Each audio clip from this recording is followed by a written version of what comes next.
ਜ਼ਬੂਰ 107 चौथा हिस्सा खुदा जहाज वालियां दी खबर लैंदा।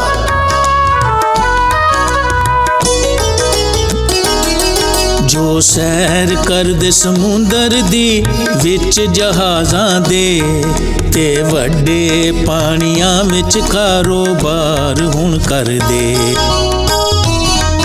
यहोवा पाक दे हत्थां दी डाडी कारीगरी ओ साफ वेखदे डूंगे आए विच समुंदर दी। जो सैर करदे समुंदर दी विच जहाज़ां दे ते वड्डे पानियां विच कारोबार हुण करदे।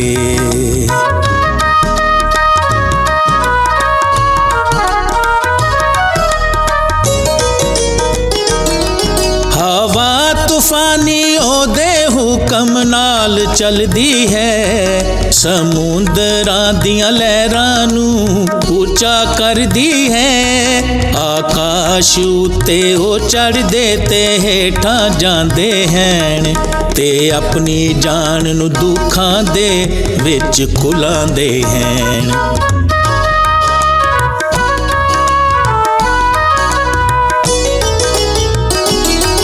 ओ डगमगांदे हैन ज्यों डगमगावे मतवाला ते जांदा रहिंदा है सब इल्म फहम उन्हां दा। यहोवा अगे जदों करदे तंगी विच फरियाद तदों करदा है उन्हां नूं दुखां तों आज़ाद।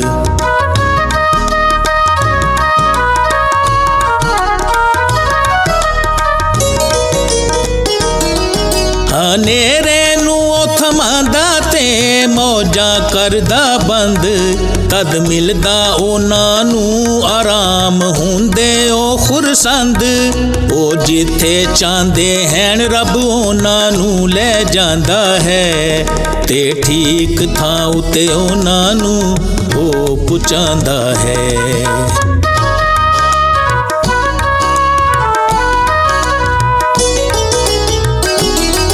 खुदा दी रहमतां दे दिल तो होण शुक्र गुजार, जो करदा है बनी आदम लई अजायब कार। ओ लोकां सामने गावण खुदा दी वड्याई, बजुर्गां सामने तारीफ ओदे कम्मां दी। जो सैर करदे समुंदर दी विच जहाज़ां दे ते वड्डे पानियां विच कारोबार हुण करदे।